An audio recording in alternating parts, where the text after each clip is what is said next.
ചേട്ടാജി ready sir. Very naughty. ഭയങ്കര കുസൃതിയില്ല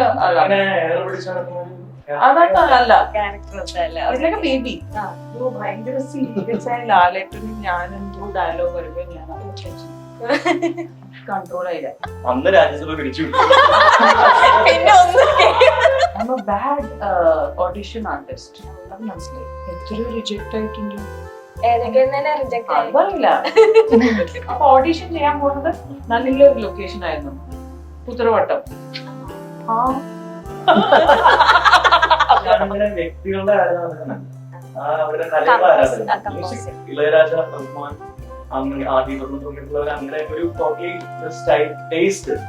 taste മാറ്റിയിട്ടുള്ള ആൾക്കാരാണ് പറയുന്നത്. കണ്ണാടിപ്പുഴയിലെ വെള്ളാരം കല്ലുമായി മണിമാടം കെട്ടിയ നമ്മുടെ കുട്ടിക്കാലമോർത്തു ഞാൻ, കളിയോടം തൊട്ടു തുഴഞ്ഞൊരു കുട്ടിക്കാലമോർത്തു ഞാൻ. ബിക്കോസ് ഇന്നാണെങ്കിൽ എല്ലാം മീഡിയ ആണ്.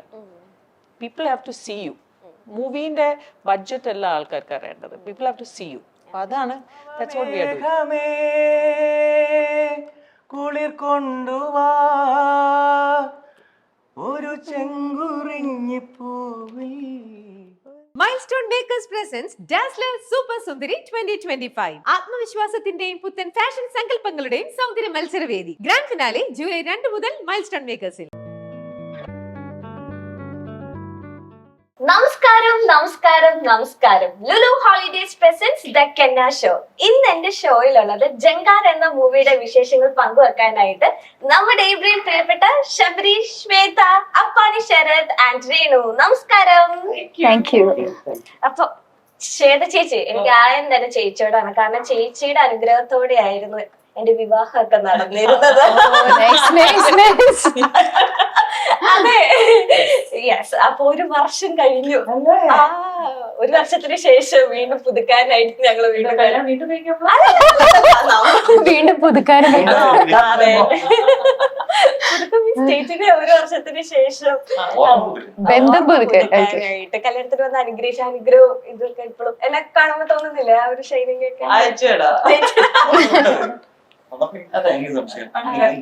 കുറച്ച് മേക്കപ്പ് കൂടുതലാണെന്ന് എനിക്കും തോന്നി. ഇല്ല, എന്തൊക്കെയുണ്ട്? സുഖാണോ? എല്ലാരും സുഖമായിട്ട്. ശബരീഷൻ ഈ ഇടയ്ക്ക് ഭയങ്കര കൗണ്ടർ, ഭയങ്കര തഗ്ഗൊക്കെ അടിക്കാൻ തുടങ്ങി എന്നൊക്കെ എനിക്ക് ബിഹൈൻഡ് ദ ക്യാമറ. നേരത്തെ ഭയങ്കര സൈലന്റ്. ഞാൻ പറഞ്ഞു ശബരീഷേട്ടൻ അതൊക്കെ സംസാരിക്കുവോ, ഭയങ്കര മെച്ചുവേർഡ് ആയിട്ടൊക്കെ സംസാരിക്കുന്ന വ്യക്തി എന്ന് പറഞ്ഞപ്പോ അത് ഞാൻ കണ്ണൂർ സ്കോട്ടിന് ഇന്റർവ്യൂ എടുത്തപ്പോ ഭയങ്കര സീരിയസ് ആയിരുന്നു. അപ്പൊ ആ ഒരു എക്സ്പെക്ടേഷന് ഞാൻ ചോദിച്ചു, അയ്യോ ശബരീഷയുടെ ചിരിക്കോ, ടോക്കറ്റീവ് ആണോ? എനിക്ക് തോന്നുന്നില്ല. അപ്പൊ കഴിഞ്ഞ ഒരു ധീരന്റെ ഇന്റർവ്യൂല് ഫുൾ കൗണ്ടർ അടിച്ചടിച്ചടിച്ച് ജഗദീഷ് ചേട്ടനെ പോലും പിടിച്ചു നിർത്താൻ പറ്റിയില്ല എന്ന രീതിയിൽ. ഓക്കെ, ജങ്കാർ എന്നാണ് ഈ മൂവിയുടെ നെയിം. ജങ്കാർ എന്ന് പറയുമ്പോ നമ്മുടെ മനസ്സിൽ ഒരു അത് തന്നെയാണ് ആ ജങ്കാർ. കായലിലും മറ്റേ പോകുന്ന വണ്ടിയൊക്കെ അതന്നെ. അപ്പൊ അതാണോ ഒരു മെയിൻ ഒരു തുരുത്തിലാണ്, ഐലൻഡിലാണ് ഈ കഥ നടക്കുന്നത്. അങ്ങോട്ടേക്ക് പാലമില്ല, ഗംഗാറേ ഉള്ളൂ. അതുകൊണ്ടാണ് പേര്. ഓക്കെ, അപ്പൊ തുരുത്തിൽ നടക്കുന്ന ഒരു മൂവിയാണ്. നിങ്ങളുടെ ഒരു ചുറ്റുമുണ്ട്. ഓക്കെ, മെയിൻ വാഹനം എന്ന് പറയുന്നത് ജങ്കാറാണോ ഇതില്? നിങ്ങൾക്ക് അങ്ങോട്ടും ഇങ്ങോട്ടും അത്ര ഇതല്ല, പക്ഷെ അതൊരു കഥയുടെ ഒരു ത്രെഡാണ്. ഒരു ത്രെഡാണ്. ഓക്കെ, എങ്ങനെ ശ്വേത ചേച്ചി ഭയങ്കര എനർജറ്റിക് പോസിറ്റീവ് വൈബുള്ള ഒരു വ്യക്തിയാണ്. ശ്വേത ചേച്ചി തന്നെ പറഞ്ഞിട്ടുണ്ട്, എനിക്ക് ഭയങ്കര സീരിയസ് ആയിട്ടൊന്നും സെറ്റിലൊന്നും ഇരിക്കാൻ പറ്റില്ല, അഭിനയിക്കാൻ പറ്റില്ല. ഏതൊരു സീരിയസ് റോളിന്റെ ബാക്കിൽ ഒരുപാട് കോമഡി സ്റ്റോറീസ് ഉണ്ടാവും. ഒരു പെട്ടെന്ന് പറയാൻ പറ്റിയ സ്റ്റോറി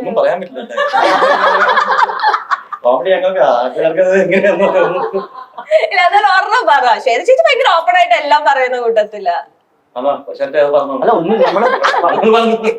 ചേച്ചി തന്നെ സെറ്റില് കുറെ ഗെയിമുകളുണ്ട്, ചേച്ചിയുടെ തന്നെ കുറെ കളികളും കാര്യങ്ങളൊക്കെ ഉണ്ട്. അപ്പം വളരെ സീരിയസ് ആയിട്ടുള്ള ഷൂട്ടായിരിക്കും നടക്കുന്നത്. പക്ഷെ എന്നാലും മുഴുവൻ സമയം നേരത്തെ പറഞ്ഞ പോലെ വളരെ സീരിയസ് ആയിട്ട് ഇരിക്കാതെ ഞങ്ങളെല്ലാരെയും ഹാപ്പി ആക്കുന്ന ഒരാളായിരുന്നു സെറ്റില്. അത് എല്ലാ ഇപ്പോഴും ആണോ? അതിനുശേഷം ഒരു പ്രോഗ്രാം ചെയ്തു. ഓക്കെ. പക്ഷെ നമ്മള് ഇപ്പൊ നിങ്ങൾ പറഞ്ഞ ശബരീഷ് ഭയങ്കര സീരിയസ് ആണ് എന്നൊക്കെ ആൾക്കാർ പറയുന്നെങ്കിലും എനിക്ക് അങ്ങനെ ആരും പറയുന്നില്ല, ഇയാള് മാത്രം പറഞ്ഞുള്ളൂ. ഇപ്പഴത്തെ എന്താ പറയാ ഗെറ്റപ്പ് എല്ലാം ഭയങ്കര ഒരു വേറെ കണ്ടുപോലും ഗെറ്റപ്പ് എല്ലാം ഇട്ട് വന്നു കഴിഞ്ഞാല് അതല്ലാതെ ബാക്കി എല്ലാം ക്യാമറ ഓൺ ആവുമ്പോ മാത്രമേ അല്ലാതെ അപ്പാക്കിന് എനിക്ക് ഓൾറെഡി നമ്മൾ കുറെ എന്താ പറയാ ഷൂട്ടിങ്ങിലാണെങ്കിലും അല്ലാതെ പരിചയപ്പെട്ടുകൊണ്ട് is quite a funny guy. മുപ്പരേതായ തമിഴ് ജോക്സ് എല്ലാം പറഞ്ഞായിരുന്നു നമുക്ക്. തമിഴനായിരുന്നു നമ്മൾ വേറെ സെറ്റിലെ കഥകളൊക്കെ പിന്നെ രേണുവിനെ ഞാൻ ഈ സെറ്റിലിന്റെ ഇവര് രണ്ടാളും നല്ല ഓൾഡ് ഫ്രണ്ട്സ്. നമ്മൾ ഒരുമിച്ച് പഠിച്ചതാണ്. അതെ, കോളേജിൽ നാടകങ്ങൾ, ഒത്തിരി നാടകങ്ങളൊക്കെ ചെയ്ത്. അപ്പൊ അങ്ങനെയൊക്കെ എനിക്ക് അങ്ങനെ സീരിയസ് ആയിരിക്കാൻ പറ്റില്ല. റോൾസ് എല്ലാം അങ്ങനെ തരുന്നോണ്ട് എനിക്ക് ഭയങ്കര സങ്കടം വരും. പക്ഷെ എന്നെ ഭയങ്കരമായി കൺട്രോൾ ചെയ്ത് എന്റെ ഡയറക്ടറാണ് മനോജ്. ഞാൻ മൈക്കിൽ കൂടെ വിളിച്ചു പറയുന്ന കേൾക്കാം. ശ്വേതാജി റെഡി സർ. അപ്പൊ സെറ്റിലെ ഏറ്റവും അലമ്പ ശ്വേത ചേച്ചി ആയിരുന്നു. എല്ലാ സെറ്റിലും ഇങ്ങനെയാല് എനിക്ക് തോന്നുന്നു, എനിക്കറിയില്ല. കംപ്ലൈന്റ് അതെ, ഷൂട്ടിംഗ് അല്ല. അപ്പൊ ഇത്രയും അലമ്പൊക്കെ കാണിക്കുന്ന അല്ലെങ്കിൽ ഭയങ്കര ജോലിയായിട്ട് ഈ മമ്മൂക്കയുടെ ഒക്കെ ഒപ്പം ആക്ട് ചെയ്യുമ്പോ എങ്ങനെയാ? വെരി നോട്ടി, ആ വെരി ഭയങ്കര കുസൃതിയില് അതൊക്കെ അല്ല, ക്യാരക്ടർ ബേബി.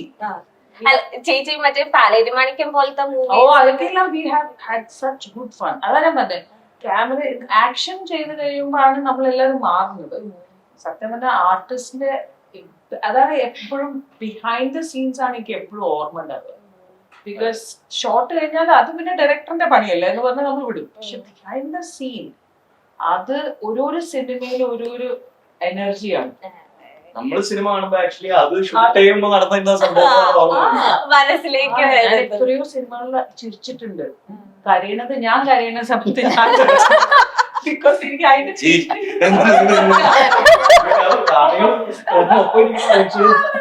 അതെ, ഇതുപോലെ ലാലേട്ടൻ ചേച്ചി കണ്ട് കരഞ്ഞപ്പോ ചേച്ചി എടുത്ത് ചിരിക്കുമായിരുന്നു. ബിക്കോസ് നമ്മള് ഇത് ഡൽഹിയില് എന്താ പറയാ പൊളിറ്റീഷ്യൻസ് ഈ എന്താ രാജ്യസഭയോ അല്ല അവിടെ എന്തോ സ്ക്രീനിങ് ഉണ്ടായിരുന്നു പരദേശിന്റെ. അപ്പൊ എനിക്ക് എന്തോ ഭയങ്കര സീരിയസ് ആയ ലാലേട്ടനും ഞാൻ എന്തോ ഡയലോഗ് വരുമ്പോ ഞാൻ കൺട്രോൾ ആയില്ല. അന്ന് രാജ്യസഭ പിടിച്ചു പിന്നെ ഒന്നും എനിക്ക് അതിന്റെ പിന്നില് നടന്ന കാര്യങ്ങളൊക്കെ വിചാരിച്ചാണ്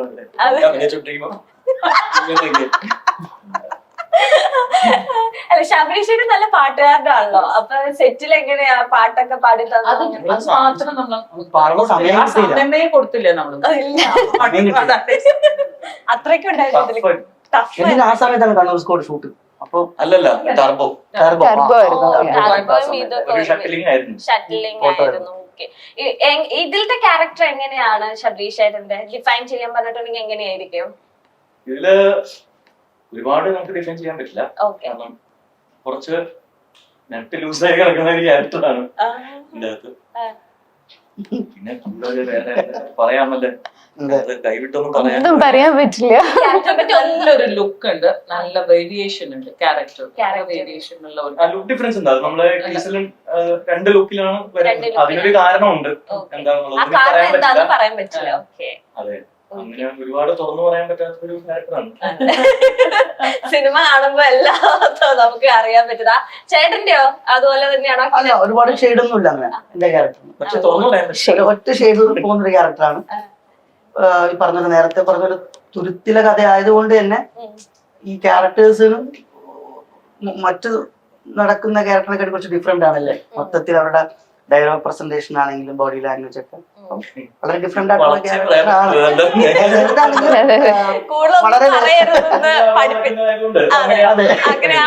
രസകരമായ സ്ഥലത്ത് നടക്കുന്ന ഒരു കഥയാണ്. അപ്പൊ അതുകൊണ്ട് തന്നെ രസകരമായ കഥാപാത്രമാണ്. ആ ലൊക്കേഷൻ അടിപൊളി. ലൊക്കേഷൻ എവിടെയായിരുന്നു? പാലക്കാട് തൊടുപുഴ.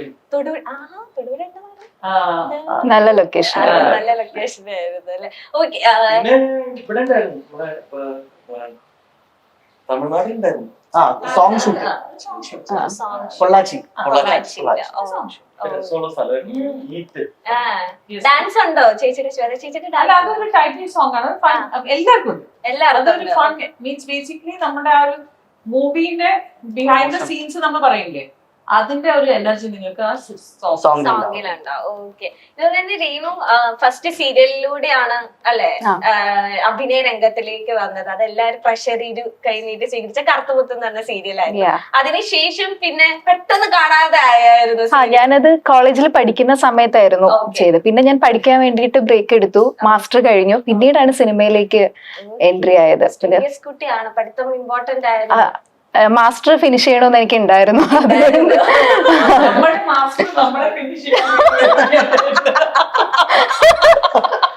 ഞാൻ മാസ്റ്റർ ഏതൊക്കെയോ മാസ്റ്റർ ഫിനിഷ് ചെയ്ത് പഠിത്തം കഴിഞ്ഞിട്ട് ഇനി ഫുൾ ടൈം മൂവീസ്. ഇപ്പൊ മൂവീസ് ആണ് ഓൾമോസ്റ്റ്. അതുപോലെ തന്നെ പഠിച്ച് അങ്ങനെ മുന്നേറണമെന്ന് ആഗ്രഹമുള്ള വ്യക്തിയായിരുന്നു ശ്വേത ചേച്ചി. ഞാൻ ഗ്രാജുവേറ്റ് ആണ്. അതിന് മുമ്പ് സിനിമയില് മിസ് ഇന്ത്യ ആയി. അപ്പൊ ഐ കുഡന്റ് കണ്ടിന്യൂ. പഠിക്കാനുള്ള ഒരു ഇതുണ്ടായിരുന്നു. ഞാൻ എൻട്രൻസ് മെഡിക്കലും എഞ്ചിനീയറിംഗ് എൻട്രൻസ് എഴുതിയ ഒരാളാണ്. പക്ഷെ അതിന് മുമ്പേ ഞാൻ മിസ് ഇന്ത്യ എല്ലാം ആയപ്പോ അതങ്ങനെ ലേസി പഠിച്ചിട്ട് ഞാൻ ഒന്നാച്ചു. ഞാൻ നിങ്ങളെല്ലാം ഹോസ്പിറ്റലിൽ വന്ന് കാണാൻ അത് ശരിയാവില്ല. എന്റെ ഒന്നാച്ചു കാര്യം ചത്താണ് ഞാൻ ചിരിച്ചാലോ ഈ വൈബ് സെറ്റ് ആവില്ല. ശ്വേത ചേച്ചിയുടെ വൈബ് സെറ്റ് ആവില്ലത്. എന്താ വിശേഷം? കൂളാക്കുന്ന പേഷ്യൻസിന് അങ്ങനെ കൂളാക്കി ടെൻഷൻ അടിക്കണ്ടല്ലോ. I think I would have been more of ഒരു സൈക്കോളജിക്കൽ കൗൺസിലർ ആയി. അത് നല്ലൊരു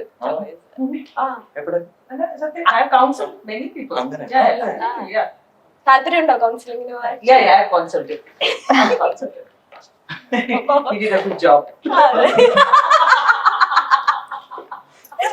തിരിച്ചു വരുമ്പോ ഇപ്പം നമ്മളൊക്കെ മൂവീസിലൊക്കെ കയറുന്ന ഓഡീഷൻസ് അല്ലെങ്കിൽ എന്തെങ്കിലും സ്ക്രീൻ ടെസ്റ്റ് അല്ല. ഇപ്പൊ ശബരി ചേട്ടനും ഇപ്പം നേരത്തിലൂടെ വന്നത് ഓഡീഷൻ വഴിയാണോ? ഡയറക്റ്റ് ഫ്രണ്ട്സ് ആയിട്ട് ഒരുമിച്ച് വന്നു. ഓക്കെ. ഇപ്പം രേണു ആയാലും പറയും. പക്ഷെ ശ്വേത ചേച്ചിയുടെ സിനിമയിലേക്കുള്ള എൻട്രി ആർക്കും ഇപ്പോഴാണ് ഓഡിഷൻ കൊടുക്കുന്നത്. എല്ലാ ഓഡിഷനും റിജക്ട് ചെയ്യാണ്. ബിക്കോസ് ഞാൻ ഓഡിഷൻ ആളെല്ലാം ഇപ്പൊ മനസ്സിലായി. ഇപ്പൊ കൊടുത്തിട്ട് റിജക്ട് ചെയ്തോണ്ടിരിക്കും. ബിക്കോസ് നമ്മൾ ഓൾറെഡി എന്താ പറയാ സിനിമകളിലെ ഒരു സിറ്റുവേഷൻ, മറ്റേ ക്യാരക്ടർ, ഗെറ്റപ്പ്. ഈ ഓഡിഷൻ സമയത്ത് നമ്മളൊന്നും ഗെറ്റപ്പ് ഒന്നും ഇല്ലല്ലോ. അത് വെറുതെ എന്തെങ്കിലും ഉണ്ടാവും. അതിൽ ആ ഒരു 4-5 ലൈന് തരും, അതൊന്ന് പറയാം. അത് അങ്ങനെയൊന്നും പറയാൻ പറ്റില്ല എനിക്ക്. I M A bad audition artist. അത് മനസ്സിലായി. എത്രയോ റിജക്ട് ആയിട്ടുണ്ട്. അറിയില്ല. കൂടുതൽ സിനിമകൾ അഭിനയിച്ചല്ലോ. സിനിമകൾ അഭിനയിച്ചു. അല്ല, അങ്ങനെയല്ല. It's fun. എനിക്ക് ഓഡിഷൻ പോവാനും, പക്ഷെ 1-2 സ്ഥലത്ത് ഞാൻ ഓഡിഷൻ ചെയ്തിട്ടുണ്ട്. എനിക്ക് സെലക്ഷനും കിട്ടി. പക്ഷെ ചില കാര്യം ഇപ്പൊ അതിൽ ദിൽ ചാത്തായിലെ സൊനാലി കുൽക്കർണിന്റെ അതെനിക്ക് ചെയ്യാൻ പറ്റിയില്ല. ബിക്കോസ് ആ സമയത്ത് എനിക്കൊരു എബ്രോഡ് ഷോസ് ഉണ്ടായിരുന്നു. അത് പ്രോപ്പർ ഓഡിഷൻ ആയിരുന്നു. മീൻസ് സേഫിന്റെ കൂടെ അങ്ങനെ ആ ഓഡിഷൻ നമ്മൾ ചെയ്യുമ്പോൾ, അങ്ങനത്തെ ഓഡിഷൻ ചെയ്യുമ്പോൾ നമുക്ക് കുറച്ചും കൂടി ഒരു ഇതുണ്ടാവും. സിനിമ വന്ന് കണ്ടപ്പോ ഭയങ്കര സങ്കടം വന്നു. ആ ഒരു ബെഡ്റൂം സീനാണ് നമ്മൾ ചെയ്തത്. ഞാൻ പറഞ്ഞുകൊണ്ടിരുന്ന ടോപ്പിക് ശ്വേത ചേച്ചിന് അല്ല, പക്ഷെ എനിക്ക് ഓഡിഷൻ റിജക്ഷൻ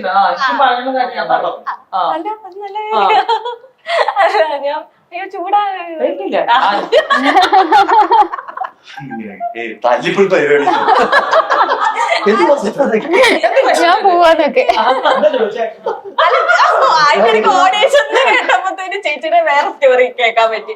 അല്ല, മമ്മൂക്കിയാണ് ഡയറക്റ്റ് ആയിട്ട് കോൾ ചെയ്തത് ചേച്ചീനെ അനശ്വരത്തിലേക്ക്. അതൊരു വലിയ that was my first audition. അങ്ങനെ നോക്കുമ്പോ എന്റെ ഫസ്റ്റ് ഓഡിഷൻ ഞാൻ സെലക്ട് സെലക്ടഡ് ആയി Success. അതിലേക്ക് മമ്മൂക്ക ഡയറക്റ്റ് ആയിട്ട് ശ്വേത ചേച്ചിയുടെ അച്ഛനെ ഡയറക്റ്റ് കോള് ചെയ്ത് മോളെ എന്റെ നായികയാക്കാൻ മോളെ ഒന്നും പറഞ്ഞിട്ടില്ല. മോളെന്നല്ല എന്താ പറഞ്ഞേ ചേച്ചി പറഞ്ഞത് അല്ലല്ല അതൊന്നും പറഞ്ഞിട്ടില്ല. ഞാൻ സെറ്റിൽ മീൻസ് ആക്ച്വലി ജോമോനേറ്ററും എന്റെ അച്ഛന്റെ ഇടയിൽ നമ്മുടെ ഒരു ഫാമിലി ഡോക്ടർ ഉണ്ടായിരുന്നു, ഹോമിയോ ഡോക്ടർ ജോർജ്. അപ്പൊ കോഴിക്കോടിലെ എല്ലാ മിക്ക ആൾക്കാർക്ക് അറിയുന്ന ഒരാളാണ്. അപ്പൊ ജോമോനേറ്റർ വഴിയാണ് ഇങ്ങനെ ഒരു കോൾ വരുന്നത്. അപ്പൊ നേരെ മമ്മൂക്ക അച്ഛനോട് സംസാരിച്ചു, ഇങ്ങനെ അനശ്വരം പറഞ്ഞൊരു സിനിമ ചെയ്ത് ബോംബെയിൽ ഒരു കുട്ടി ഷലാത്ത കാർണിക് പറഞ്ഞൊരു കുട്ടി വന്നിട്ടുണ്ട്, 10 ദിവസം ഷൂട്ട് ചെയ്തു, പക്ഷെ നമുക്ക് ശരിയാവുന്നില്ല. സോ ഇങ്ങനെ ശ്വേതയ്ക്ക് താല്പര്യം ഉണ്ടോ? അച്ഛൻ പറഞ്ഞു അതറിയില്ല, സ്കൂളിന്റെ ഹോളിഡേ ആണ്, നിരീക്ഷിക്കാൻ. അങ്ങനെയാണ് ആ സിനിമയിൽ ഞാൻ അപ്പൊ ഓഡീഷൻ ചെയ്യാൻ പോകുന്നത് നല്ലൊരു ലൊക്കേഷൻ ആയിരുന്നു, കുതിരവട്ടം. അപ്പൊ correct ആയി. ഉറപ്പായി. Casting ഉറപ്പായി. അതാണ് അതില് സെലക്ട് ആയത് അല്ലേ ഫസ്റ്റ്. അപ്പൊ നിങ്ങൾ മമ്മൂക്കന്റെ പറ്റി അങ്ങനെ പറയില്ലേ? ആയി, അത് ലോകമെമ്പാടുമുള്ള മലയാളി പ്രേക്ഷകർക്ക് ഞാൻ പറയാണ്, കെനിയ മമ്മൂക്കേനെ സെറ്റായി. സെറ്റാക്കി. അതെ. ഞാൻ അതല്ല ഉദ്ദേശിച്ചത്, സപ്പോർട്ടല്ലായിരുന്നു. ഞാൻ മറന്നു. അപ്പൊ അങ്ങനെ അവിടെ പോയി മുപ്പര ജയിലിന്റെ ഷോർട്സ് എടുക്കുന്നുണ്ട്. അങ്ങനെ പോയി അവിടെ വന്നു, എന്നോടൊന്ന് നടക്കാൻ പറഞ്ഞു, ഒന്ന് ഓടി വരാൻ പറഞ്ഞു, 1-2 ഡയലോഗ്. ഞങ്ങൾ മലയാളം അറിയില്ല, അപ്പൊ മലയാളം. അപ്പൊ മൂപ്പർ പറഞ്ഞു ഇംഗ്ലീഷിൽ പറഞ്ഞു. ഓക്കെ, എന്തായിരുന്നു ഫസ്റ്റ് ഡയലോഗ്? എന്തായിരുന്നു? I love you darling, I love you so much. അതാണ് എന്നോട് പറയാൻ പറഞ്ഞത്. അത് ക്യാമറയിൽ നോക്കിയിട്ട് പറഞ്ഞു. അപ്പൊ ഞാൻ അത് പറഞ്ഞു. അങ്ങനെയാണ് സെലക്ട് ആയത്. അപ്പൊ പിന്നെ മമ്മൂക്ക ജോമോനേറ്റിനോട് പറഞ്ഞത് ഒന്നുമില്ലെങ്കിൽ കുട്ടി മലയാളിയാണ്, മലയാളം കേട്ടൊരു അത് ഇത് മലയാളി ഇല്ലാത്ത ഒരു കുട്ടീനെ കൊണ്ടുവരുമ്പോ അവൾ കേൾക്കാത്തൊരു ലാംഗ്വേജ് ആയതുകൊണ്ട്. പിന്നെ അന്ന് ഫിലിം ആയിരുന്നു, അപ്പൊ ഓരോ ഷോട്ട് ഇസ് വെരി ഇമ്പോർട്ടന്റ്. അത് അപ്പൊ ബഡ്ജറ്റ് ഇങ്ങനെ കൂടാണ്ടായിരുന്നു. 10 ദിവസം ഷൂട്ട് ചെയ്തിട്ടാണ് അവർ മാറ്റിയത്. അപ്പൊ ഐ ഫീൽ റിയലി ബാഡ്, പക്ഷെ ഐ എം വെരി ഹാപ്പി. ഇതിൽ ഷബീഷേട്ടും പറഞ്ഞിരുന്നു നേരത്തെയൊക്കെ ഞാൻ ഒരു ആക്ടർ എന്ന നിലയിലായിരുന്നു പലരും 1-2 മൂവീസിലൊക്കെ ആക്ട് ചെയ്യുന്നതിനുപരി ഇപ്പം ശബരീഷേട്ടൻ ഒരു മ്യൂസിക് ഡയറക്ടർ ആണ്, ലിറിക്സിസ്റ്റ് ആണ്. ഇപ്പൊ ആൾക്കാരെ അറിഞ്ഞു തുടങ്ങി ചേട്ടൻ ഏതൊക്കെ പാട്ടാണ്. നേരത്തെ അങ്ങനെ ഒരു റിസർച്ച് ആ ഒരു മേഖലയിലേക്ക് ഉണ്ടായിരുന്നില്ല. ഞാൻ പറഞ്ഞു തുടങ്ങി, അങ്ങനെ അറിയുന്നു. അതെ, ഇപ്പം പക്ഷെ ആദ്യത്തെ പടം തൊട്ട് തന്നെ ഞാൻ ഇതെല്ലാം ഇതെല്ലാം ചെയ്യുന്നത്. അതെ അതെ, ബാക്കി പോർഷൻസ് എഴുതി അത് പാടി. അതിൽ തന്നെ 2 പാട്ട് പാടി, തകതകാന്നുള്ള പാട്ട് പാടി, പ്രേമത്തിലെല്ലാ പാട്ടും എഴുതി, അതിൽ 5 പാട്ട് പാടി. പിന്നെ കുറെ പടങ്ങൾ എഴുതി പാടി. ഇത് പലതും ഇതിപ്പോ നമ്മള് അങ്ങനെ ആ ഒരു PR വർക്ക് ചെയ്യാത്തതുകൊണ്ടായിരിക്കാം ഒരുപാട് ഹിറ്റ് പാട്ടുകളുണ്ട്. പക്ഷെ അതൊക്കെ പുറകിൽ ഞാനാണെന്നുള്ളത് പറഞ്ഞ ഒരു ഇന്റർവ്യൂ കൊടുക്കാം. അതെ, പാട്ടുകൾ മാത്രമായിട്ട് നമുക്കൊരു ഷോ വെക്കാം, മ്യൂസിക് ഷോ. ഷോയില് ഒരു മ്യൂസിക് ഷോ, അത് തന്നെ. ഓക്കെ, റെക്കോർഡിക്കലാട്ടോ വിത്ത് പ്രൂഫ്. ചേട്ടൻ ഏറ്റവും കൂടുതൽ എൻജോയ് ചെയ്ത് ചെയ്യുന്നത് എന്താണ്? ആക്ടിങ് ആണോ, ഡയറക്ഷൻ, മ്യൂസിക് ഡയറക്ഷൻ ആണോ, അതോ പാട്ട് എഴുതുന്നതാണോ, എന്താണ്? ഇതെല്ലാം ഒരു 10ാമത്തെ വയസ്സ് തൊട്ട് സ്റ്റേജ് ചെയ്യുന്നു. പലതരത്തിലുള്ള പാട്ട് പാടാൻ, പ്രസംഗം, കഥാപ്രസംഗമൊക്കെ ഞാൻ എഴുതി ഉണ്ടാക്കിയപ്പോ സ്കൂളിലൊക്കെ ഇങ്ങനെ കവിതാരചന മത്സരം, നാടകം, ടാപ്ലോ, അങ്ങനത്തെ ഇതെല്ലാം മിക്സ് ആയിട്ടുള്ള ഒരു വളർന്നു വന്നിട്ട് ഇതിൽ ഏതിനാണ് കൂടുതൽ എൻജോയ്മെന്റ് എന്ന് വെച്ച് കഴിഞ്ഞാൽ എനിക്ക് പറയാൻ ബുദ്ധിമുട്ടാണ്. പിന്നെ എന്താ പറയാ, അറിയുന്നത് കൂടുതൽ ആക്ടിങ് ഇവിടെ ആയിരിക്കും, കാരണം നമ്മുടെ ക്യാമറ മുമ്പിൽ നിൽക്കുന്നു. മറ്റു കാര്യങ്ങൾ അറിയാണ്ട് പോകുന്നത് അതിന്റെ പുറകിൽ നിൽക്കുന്നുണ്ട്. പലരെയും അറിയാത്ത ഉണ്ടല്ലോ, വർക്ക്ഷോപ്പ് എടുത്തിട്ടാണ് ഒരു റൈറ്ററിലേക്ക് ഒരാൾ അറിയുന്നത്. സത്യം പറഞ്ഞാൽ ഇപ്പൊ സോഷ്യൽ മീഡിയ വന്നപ്പോഴല്ലേ നമുക്ക് ഒരുപാട് ആൾക്കാരെ അറിയുന്നത്. അതെ, അവരുടെ ഫേസുകളും കാര്യങ്ങളൊക്കെ നമുക്ക് അറിയാൻ പറ്റും. മലയാളത്തിന് എത്ര സൂപ്പർ ഹിറ്റ് പാട്ടുകളുള്ള പല മ്യൂസിക് ഡയറക്ടേഴ്സിനെ മലയാളികൾക്കാണ്. എസ് ബാലകൃഷ്ണൻ എത്ര മനോഹരമായ ഗാനങ്ങൾ ചെയ്തിട്ടുള്ളതാണ്. പുള്ളിയുടെ പോപ്പുലാരിറ്റി ഞാൻ പേഴ്സണലി ഫീൽ ചെയ്യുന്നത് അണ്ടർ റേറ്റഡ് ആണെന്ന് തോന്നുന്നു. അത് പക്ഷെ പുള്ളി ഉഗ്രനൊരു മ്യൂസിക് ഡയറക്ടറാണ്. ഒരുപാട് പ്രസിദ്ധിക്ക് പുള്ളിയായിരുന്നു മ്യൂസിക് ഡയറക്ഷൻ ചെയ്തിരുന്നത്. നമ്മളെപ്പോഴും കൂടുതൽ രവീന്ദ്ര മാസ്റ്റർ, ബാബുക, ദേവരാജ് മാസ്റ്റർ തുടങ്ങിയിട്ടുള്ള ഒരു ലോക്ക്ഡൌൺ ഈ വിദ്യാഭ്യാസം മോഹൻസിതാര വരെ ആൾക്കാർ മറന്നു പോയിട്ടുണ്ട്. ഓക്കെ, ഇതിലേക്ക് അപ്പാനി ശരത്തേട്ടന്റെ ഇപ്പം എടുത്തേക്കുന്ന ക്യാരക്ടേഴ്സ് നോക്കുമ്പോഴത്തേനും ആദ്യം ഒരു വില്ലൻ ക്യാരക്ടർ ആയിട്ടാണ് സിനിമാ രംഗത്തേക്ക് വന്നെങ്കിലും പിന്നീട് എടുക്കുമ്പോൾ കുറച്ചൊക്കെ വേരിയേഷൻസ് നോക്കാറുണ്ടെന്ന് എനിക്ക് തോന്നിയിട്ടുണ്ട് പേഴ്സണലി. റിപ്പീറ്റേഷൻ വരാതെ അല്ലെങ്കിൽ ഇങ്ങനെ സീരിയസ് കഥാപാത്രം. അപ്പൊ ഇതിലേക്ക് വന്നപ്പോ എന്തായിരുന്നു ആദ്യം നോക്കിയത് ക്യാരക്ടർ വൈസ്? ഇതില് ആദ്യം തന്നെ കഥ, എന്റെ സ്റ്റോറി സ്ക്രീൻ പ്ലേ ഡയറക്ടർ എന്നോട് പറഞ്ഞപ്പോ തന്നെ എനിക്ക് ആ കഥ വളരെയധികം ഇഷ്ടമായി. ഇതൊരു ഒരു ട്രെൻഡിങ്, ഒരു ന്യൂ ജനറേഷൻ അങ്ങനത്തെ ഒരു സ്റ്റോറി അല്ല ആക്ച്വലി. ഒരു കുറച്ചധികം ഒരു ഫിക്ഷൻ കൂടെ ആഡ് ചെയ്തിട്ടുള്ള സ്റ്റോറി. അപ്പൊ അതുകൊണ്ട് തന്നെ കഥകൾ വായിക്കാൻ എനിക്ക് ഒത്തിരി ഇഷ്ടമാണ്. അതുകൊണ്ട് ഈ കഥ കേട്ടപ്പോൾ എനിക്ക് ആദ്യം കഥയോടാണ് ആദ്യം താല്പര്യം തോന്നി. പിന്നെ എന്റെ ക്യാരക്ടറും ഞാൻ ഇതുവരെ ചെയ്യാത്തൊരു ക്യാരക്ടറാണ്. ഒരു ഞാൻ നേരത്തെ പറഞ്ഞ പോലെ കുറച്ചധികം വയലൻസ് സിനിമകളിൽ അഭിനയിച്ചതുകൊണ്ട് ഇതിൽ അങ്ങനെ അധികം വയലൻസ് ക്യാരക്ടർ അല്ല എന്റെ ക്യാരക്ടർ. കുറച്ച് ശാന്തമായിട്ടുള്ള ക്യാരക്ടറാണ്. കുറെ അധികം ഇമോഷൻസ് കൊണ്ട് നടക്കുന്ന ഒരു ക്യാരക്ടറാണ്. അപ്പൊ അതൊക്കെ തന്നെയാണ് ഈ സിനിമ ചെയ്യാനുള്ള താല്പര്യം കാണിച്ചു. പിന്നെ ഇവരെല്ലാരും, ഞാനും ഇവരുടെ കൂടെയൊക്കെ ഫസ്റ്റ് സിനിമയാണ്, എന്റെ ആദ്യ സിനിമ ആദ്യമായിട്ടാണ് അഭിനയിക്കുന്നത്. രേണു ഞങ്ങൾ ഒരുമിച്ച് കോളേജിൽ നാടാൻ ചെയ്തിട്ടുണ്ട്. അപ്പം ഏറ്റവും അടുത്ത് അറിയാവുന്നൊരു ആർട്ടിസ്റ്റാണ്. അപ്പം അങ്ങനെയാണ് സിനിമയിലേക്ക് എത്തിയത്. അപ്പൊ അതുകൊണ്ടാണ് ഈ സിനിമയിലേക്ക് എനിക്ക് ആ ക്യാരക്ടർ ചെയ്യാൻ ഏറ്റവും കൂടുതൽ തോന്നിയത്. പിന്നെ സിനിമ വരുന്ന ജൂലൈ 4 റിലീസ് ആവുന്നു. അപ്പൊ അതിന്റെ സന്തോഷത്തിലാണ്. ജൂലൈ 4th ഇപ്പൊ ഇതില് ജങ്കാർ എന്ന് പറഞ്ഞാൽ നിങ്ങൾ എല്ലാരും ജങ്കാറി കേറിയിട്ടുണ്ടോ ഈ ഫിലിമിന് മുന്നേ? പിന്നെ ഇഷ്ടം പോലെ കേറിയിട്ടുണ്ട്. പിന്നെ ബോംബെയിൽ എല്ലാ സ്ഥലത്തും ഞാൻ കേറിയിട്ടുണ്ട്. അവിടെയൊക്കെ ഉണ്ടല്ലോ. ഇവിടെ ആക്ച്വലി ഫോർട്ട് കൊച്ചിയിലും അതെ. ചെറുപ്പത്തിൽ ആക്ച്വലി ബോൾഗാട്ടി പാലസിലേക്ക് വരുന്നതെല്ലാം ജങ്കാറും ബോട്ടും ഉണ്ട്. അപ്പൊ നമ്മൾക്കിങ്ങനെ കായലിലൂടെ ഇങ്ങനെ വരുമ്പോ ബോൾഗാട്ടി പാലസ് എഴുതിയിരിക്കുന്നത്. ഇന്ന് ബോൾഗാട്ടി പാലസിലേക്ക് പോകുന്നതന്നെ അറിയില്ല. കാരണം കോസ്റ്റ്ലി പാലം വന്നു, കണ്ടെയ്നർ റോഡ്. നമ്മൾ ഇപ്പോഴും ജങ്കാറുണ്ടല്ലോ. പിന്നെ സ്പെഷ്യലി വെള്ളപ്പൊക്കം സമയത്ത് എന്തായാലും ജങ്കാറായിരുന്നു. പല ടൈപ്പ് പല ടൈപ്പ്. ഇപ്പൊ രേണു അപ്പാനി ചേട്ടനും കൂടെ സ്കൂൾ ഫ്രണ്ട്സ് ആണ്, അല്ല കോളേജ് ഫ്രണ്ട്സ് ആണ്. നാടകത്തിൽ ഒരുമിച്ച് അഭിനയിച്ചു. ഫസ്റ്റ് ടൈം ആണ് നിങ്ങൾ ഒരു ബിഗ് സ്ക്രീൻ സ്പേസ് ഷെയർ ചെയ്യുന്നത്. അപ്പൊ നിങ്ങളുടെ ഗിവ് ആൻഡ് ടേക്ക് എങ്ങനെ? കുറച്ചും കൂടെ കംഫർട്ടബിൾ ആയിരിക്കില്ല? കാരണം ഭയങ്കര കംഫർട്ട് ആയിരുന്നു. ഭയങ്കര ഫണ്ടൊക്കെ പറഞ്ഞ് തമാശയൊക്കെ പറഞ്ഞ്. നിങ്ങളാണോ പേര് ആക്ച്വലി മൂവിയില്? അതോ രേണു? എനിക്ക് അങ്ങനെയും പറയാം, ഇങ്ങനെയും പറയാം, എങ്ങനെ വേണമെങ്കിൽ പറയാം. മനസ്സിലായിട്ടില്ല.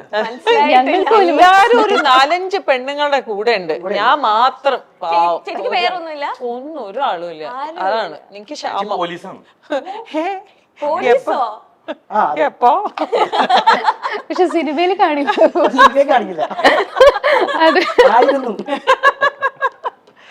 ഞാനാണ് അവിടുത്തെ എന്താ പറയാ എല്ലാം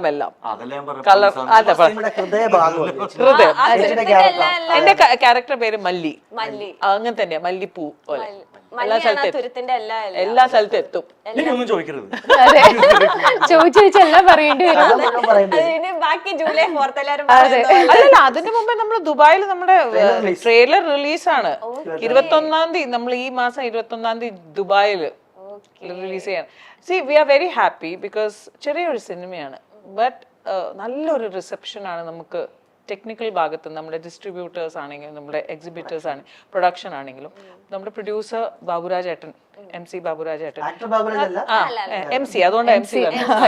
അപ്പൊ മുപ്പര് നന്നായിട്ട് ഇതില് ആഞ്ഞു പിടിച്ചു. ചെറിയ പടം ആയിട്ടാണ് നമ്മൾ തുടങ്ങിയത്, പക്ഷെ ഇന്ന് നമുക്ക് അതൊരു വേൾഡ് വൈഡ് റിലീസ് കിട്ടുന്നുണ്ട്. ദുബായിൽ അതിന്റെ ട്രെയിലർ ലോഞ്ച് ഉണ്ട്. ഇന്ന് നമ്മൾ നിങ്ങളെല്ലാരും മുമ്പിലാണ്. അപ്പൊ അതൊക്കെ കേൾക്കുമ്പോ, ബിക്കോസ് ഇന്നാണെങ്കിൽ എല്ലാം മീഡിയ ആണ്. People have to see you. മൂവിന്റെ ബഡ്ജറ്റ് എല്ലാ ആൾക്കാർക്ക് അറിയേണ്ടത്. People have to see you. അപ്പൊ അതാണ്, that's what we are doing. So Jangar is going everywhere. Yes. ഇന്ന് തൊട്ട് വെള്ളത്തിലിട്ട പിന്നെ ജൂലൈ 4th അന്നും അങ്ങനെ എല്ലാരും കൊണ്ടുപോകും.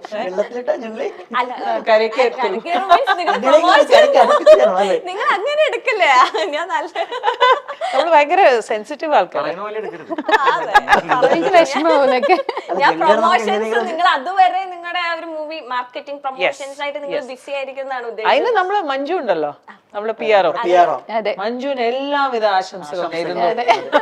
ഞങ്ങൾ എല്ലാരെയും നിയന്ത്രിക്കും. ഇപ്പൊ ശ്വേത ചേച്ചി പറഞ്ഞിട്ടുണ്ട്, ഞാൻ 1 ലൈൻ കേട്ട് എനിക്ക് ആദ്യം 1 ലൈൻ ഭയങ്കര ഇൻട്രസ്റ്റിംഗ് ആവണം, 1 ലൈൻ എനിക്ക് ഇഷ്ടപ്പെട്ടില്ലെങ്കിൽ ചിലപ്പോ മൂവി നല്ലതായിരിക്കും പക്ഷെ ഞാൻ ചെയ്യത്തില്ല എന്ന് പറഞ്ഞിട്ടുണ്ട്. അപ്പൊ ഇതിൽ എങ്ങനെയായിരുന്നു ഒരു 1 ലൈൻ പ്രസന്റേഷൻ? എനിക്ക് മനോജിന് ഇതിന് മുമ്പ് തന്നെ അറിയാം. സോ മുപ്പര് ഏത് പ്രൊജക്ട് ചെയ്യുമ്പോ ഒന്ന് വെറുതെ ഇങ്ങനെ ഡിസ്കസ് ചെയ്യും. അപ്പൊ ഈ സിനിമ കേട്ടപ്പോ ഇറ്റ്സ് എ വെരി ഒരു നോസ്റ്റു ആണ്. ബിക്കോസ് നമ്മൾ പറയില്ലേ, ഇത് ഇപ്പോഴത്തെ ട്രെൻഡി അല്ലെങ്കിലും നമ്മുടെ ഒരു 90s പടങ്ങൾ ഉണ്ടായില്ലേ, സാധാ കുടുംബ ഒരു അങ്ങനത്തെ ഒരു നല്ലൊരു ആ ഒരു നോസ്റ്റു ഫീല് നമുക്ക് വരും. ഇറ്റ്സ് എ വെരി ഒരു വില്ലേജിൽ ഒരു നാട്ടും പുറത്ത് നടക്കുന്ന ഒരു ചെറിയ ക്യൂട്ടായ ഒരു സ്റ്റോറിയാണ്. ഇത് കേട്ടപ്പോൾ എനിക്ക് ഭയങ്കര ഇഷ്ടപ്പെട്ടു. ഞാൻ പിന്നെ ഓക്കെ, ഒരേ ഒരു ഇതുണ്ടായിരുന്നു, പാലക്കാട് നമ്മൾ നല്ല ചൂടത്താണ് ഷൂട്ട് ചെയ്തത്. എല്ലാരും വേറെ കളറായി, പോയ കളറല്ല നമ്മൾ തിരിച്ചു വന്നത്. എല്ലാരും പോയ കളറും തിരിച്ചു വന്നിട്ടില്ല. മൂപ്പരെല്ലാം അവിടെ കോയമ്പത്തൂർ പോവും, ഷൂട്ട് ചെയ്ത് തിരിച്ചു വരുമ്പോ അവര് പറയും എന്താണിത്, അങ്ങനെയൊക്കെ എല്ലാരും അങ്ങോട്ടും ഇങ്ങോട്ടും പോയിട്ട് എല്ലാരും ഭയങ്കര ബുദ്ധിമുട്ടി. അത് മാത്രമേ ഉണ്ടായിരുന്നുള്ളൂ. But Palakkad has given us some beautiful locations. നല്ല ലൊക്കേഷൻസ്, കൊല്ലങ്കോട് പാലക്കാട് നല്ല നല്ല ലൊക്കേഷൻ, നല്ല ഒരു ഇറ്റ് വാസ് എ വെരി ഒരു ചെറിയ ഒരു 20-25 ഡേയ്സിന്റെ ഒരു സ്കെഡ്യൂൾ, ഒരു 30 days maximum. It was all over. ശബരീഷേട്ടന്റെ പാട്ടൊന്നും ഇവർക്ക് കേൾക്കാൻ പറ്റിയിട്ടില്ല, സെറ്റിൽ ഭയങ്കര ബിസി ആയിരുന്നല്ലോ, ഷിഫ്റ്റ് അടിയാണല്ലോ. ഇപ്പൊ ഒരു പാട്ടങ്ങ് പാടിയാലോ? കണ്ണാടിപ്പുഴയിലെ വെള്ളാരം കല്ലുമായി മണിമാടം കെട്ടിയ നമ്മുടെ കുട്ടിക്കാലമോർത്തു ഞാൻ, കളിയോടം തൊട്ടു തുഴഞ്ഞൊരു കുട്ടിക്കാലമോർത്തു ഞാൻ, കുന്നോളം മാമ്പഴം മണ്ണാറ കണ്ണനുമായി പങ്കുവച്ചു പകുത്തെടുത്തതെല്ലാം നീ മറന്നുവോ, മധുരമാ നിമിഷം മധുരമീ നിമിഷം, ഏതൊരിന്ദ്രജാലം ഇന്ന് കളമെഴും പ്രണയമായി.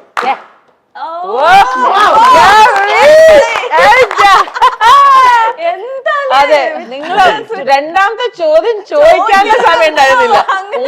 പ്ലീസ്, ഞാൻ പറഞ്ഞിരുന്നു ഓൾറെഡി, ഞാൻ പാട്ട് പാടുന്നു. ഒന്നുമില്ല, ഞങ്ങള് കുറച്ച് ഇന്നലെയൊക്കെ കുറച്ച് ജാസിയേട്ടനില് ട്രിപ്പ് ചെയ്തോണ്ടിരിക്കുകയായിരുന്നു. ഞാൻ 2-3 പ്ലീസ് പറയേണ്ട കാര്യം, ഒന്ന് പാടോ ഒന്ന് പാടോ. ചോദിച്ചിട്ടൊക്കെ പാടാം. ഇന്നലെ ജാസി ഗിഫ്റ്റിന്റെ കുറെ പൂർണ്ണം കൂടെ നല്ല രസം, പെട്ടെന്ന് തീർന്നു. ഒന്ന് കേൾക്കാത്ത ദൂരത്ത് കേൾക്കാൻ കൊതിപ്പിച്ച് കൊഞ്ചാതെ കൊഞ്ചി നീ മെല്ലെ മെല്ലെ, കാണാതിരുന്നപ്പോൾ നെഞ്ചോടു ചേർത്തന്റെ കവിളത്ത് കുറിയിട്ടു മെല്ലെ മെല്ലെ, മുത്തായ മുത്തന്റെ മണിമുത്തന്ന് മുത്തിക്കുറിച്ചു നീ മറുവാക്കുകൾ, കാതായ കാതൊക്കെ കേട്ടെങ്കിലോ ഇത് നാടാകെ പാട്ടാകും ചൊല്ലുമല്ലേ. ഇതില് വേറെ അതായത് കൈതപ്പുറവും കൂടി, ഇപ്പൊ കൈതപ്പുറം കേറി നിൽക്കുന്ന ഒരു സമയം മിന്നൽവള. അപ്പം അവരുടെ ഒരു കോമ്പിനേഷനെ കുറിച്ചൊക്കെ ചുമ്മാ മിന്നൽവള ഒന്ന് ട്രൈ ചെയ്താലോ? മിന്നൽവള എനിക്ക് അറിഞ്ഞൂടാ, ഞാൻ 1-2 പ്രാവശ്യം കേട്ടിട്ടുള്ളൂ. ഇതൊക്കെ 10,000-2000 പ്രാവശ്യം കേട്ട പാട്ടുകൾ. ചേച്ചിക്ക് ഒരു ഡെഡിക്കേഷൻ, ചേച്ചി പാടും മിന്നൽവള. അല്ലല്ല, എന്നെ ഡെഡിക്കേറ്റ് ചെയ്യാൻ പറഞ്ഞു. അത് ഡെഡിക്കേറ്റ് ചെയ്തു, 2 പാട്ടും ഡെഡിക്കേറ്റഡ്. അല്ല, ചേച്ചിയുടെ അനശ്വരത്തെ ആ പാട്ട് തന്നെ ആദ്യം പാടി ചേട്ടൻ രണ്ടുപേരും താരാപദം. ചേതോഹരം പ്രേമാമൃതം പെയ്യുന്നിതാ നവമേഘമേ കുളിർ കൊണ്ടുവാ ഒരു ചെങ്കുറിഞ്ഞി പൂവിൽ. ഞാൻ അത്രയ്ക്ക് പഠിച്ചൊരു പാട്ടല്ല. നല്ല രസമുണ്ട്, ഹൈ പിച്ച്. എനിക്ക് കൂടുതൽ ഡഗ്ഗിനൊക്കെ അങ്ങനത്തെ പാട്ടുകളാണ് കൂടുതൽ. മറ്റൊക്കെ ഞാൻ റിലാക്സ് ചെയ്യുമ്പോ ആ ടൂൺ പിസ്തയാണ് ഓർമ്മ വന്നത്.